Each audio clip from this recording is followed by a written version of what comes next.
지검 검사도 참석했는데 박 담당관은 이 검사의 진술을 수차례 제지한 것으로 알려졌습니다.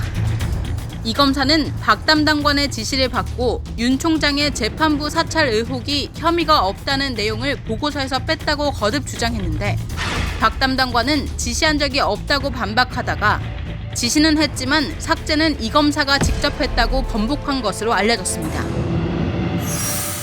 지금 행정법원의 이런 판단도 있지만 법무부 감찰위원회의 판단이 있잖아요. 저는 그 내용적으로는 그것이 더 중요하다고 생각합니다. 그 법무부 감찰위원회에서 모여있는 사람들이 사실 우리나라 이 법 지식을 가장 최고 수준으로 갖고 있는 사람들을 각계에서 모아서 그 위원회가 구성이 돼 있는 거 아니에요. 감찰위원회도 기본적으로는 법무부에서 이게 구성하는 거기 때문에 그래도 친정부 쪽 인사들이 상당수 많을 텐데도 거기서도 뭐 거의 만장일치 수준으로 문제가 있다고 결정이 나지 않았습니까?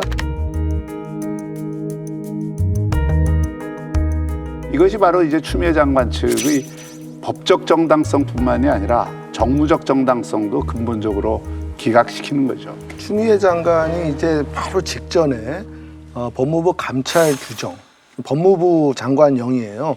이거를 갑자기 바꿨어요. 법무부가 윤석열 총장에 대한 감찰 조사를 지시한 건 지난 10월 28일입니다. 추미애 장관은 박은정 법무부 감찰 담당관에게 윤 총장 관련 민원 4건이 접수됐으니 조사해보라고 지시했습니다. 그리고 엿새 뒤인 11월 3일 감찰 규정을 개정합니다. 개정 전 감찰 규정 제4조는 중요사안 감찰에 대해 감찰위원회의 자문을 받아야 한다고 돼 있는데 자문을 받을 수 있다는 임의 조항으로 바뀌었습니다. 대통령 명령으로 당연시돼 있는 거를 법무부 장관이 갑자기 윤석열 총장을 감찰하는 데 써먹으려고 핀셋 규정으로 바꾼 거예요. 이거 핀셋으로 개정을 해버린 건데 이거는 법원에서 볼 때나 감찰위원회에서 볼 때나 너무나 속이 들여다 보이는 거예요. 그 점에 대해서 감찰위원회에서는 분개를 했죠. 게다가 감찰위원회가 원칙적으로는 징계 처분하기 전에 해야 되는 거예요.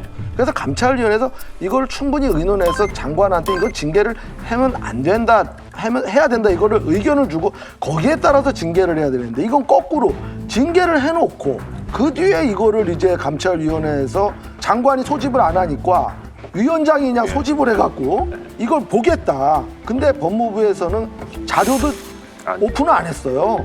이쪽에서 달라고 그랬는데 깜깜이로 그냥 하라는 거예요. 그래서 이 점 때문에 지금 박은정 감찰 담당관이 굉장히 지금 공격을 받고 있는 건데 이런 절차적인 문제에 있어서 굉장히 문제가 많기 때문에 이런 모든 것이 이번 조미연 부장판사의 판결에 영향을 미쳤다 저는 이렇게